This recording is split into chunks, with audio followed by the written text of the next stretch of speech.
আসসালামু আলাইকুম। আশা করি সকলেই ভালো রয়েছেন। যদিও ভিডিওর টাইটেল অনুসারে অনেকেরই হয়তোবা ভালো থাকার কথা নয়।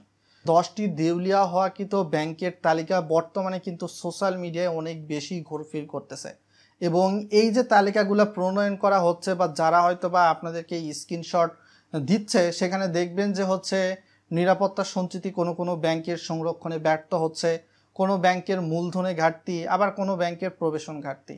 8টা যেই এস আলমের ব্যাংক ছিল এই ব্যাংকগুলোও নাকি দেউলিয়া হওয়ার মতো তালিকায় রয়েছে।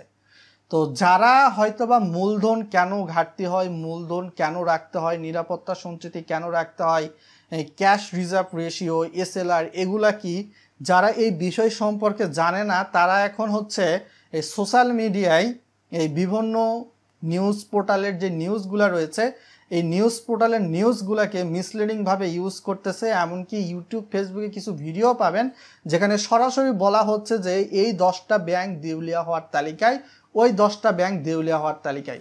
কয়েকদিন আগে ঢাকা পোস্টের একটা রিপোর্ট কিন্তু হয়েছে, খেলাপি চাপে 9 থেকে 10টার ব্যাংক মতো কিন্তু সংকটে রয়েছে।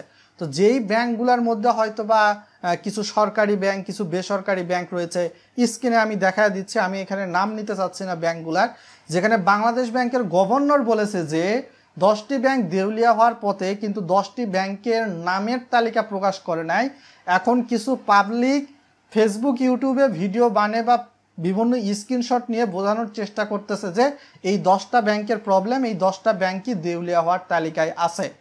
সো আমি আপনাদের এইটাই রিকোয়েস্ট করতে পারি, ভাই বাংলাদেশের প্রেক্ষাপটে ব্যাংক দেউলিয়া হলে বন্ধ করে দিবে না।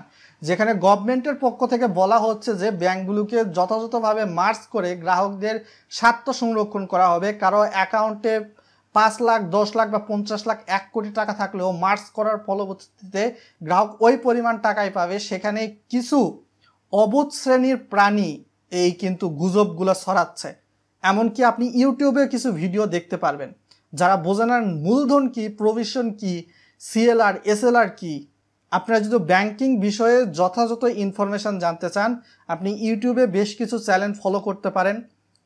বলতে পারেন যে হচ্ছে learning point, plus credit card fact, plus হচ্ছে banking fact, banker and banking, bank পাড়া, প্লাস আমার চ্যানেলও ফলো করতে পারেন যারা আমাকে ফলো করেন। এই যে চ্যানেলগুলো রয়েছে এরা কিন্তু অথেন্টিক ইনফরমেশান দেয় এবং অথেন্টিক ইনফরমেশান দিতে গেলে বিভিন্ন নিউজ পেপারের সোর্স কিন্তু তারা যথাযথভাবে কিন্তু প্রকাশ করে এবং সেক্ষেত্রে যদি বলা হয় প্রভিশন যেখানে থাকে তারা প্রভিশনই উচ্চারণ করে, তারা কিন্তু সেখানে দেউলিয়া উচ্চারণ করে না। যেখানে মূলধন থাকে মূলধনই উচ্চারণ করে, যেখানে হয়তো বা নিরাপত্তা সঞ্চিতি ঘাটতি সেখানে নিরাপত্তা সঞ্চিতি উচ্চারণ করে। তো একটার বদলে আর একটা উচ্চারণ করলে সেই বিষয়টা কিন্তু পুরোপুরি অপ্রাসঙ্গিক হয়ে যায় এবং বিশ্লেষণটাও অপ্রাসঙ্গিক হয়ে যায়। সো আশা করি বুঝতে পেরেছেন, এখানে গভর্নমেন্ট কিন্তু কোনো ব্যাংকের তালিকা প্রকাশ করেনি, এইটাই বলবো। সো এই ভিডিওগুলো দেখে প্যানিক হবেন না।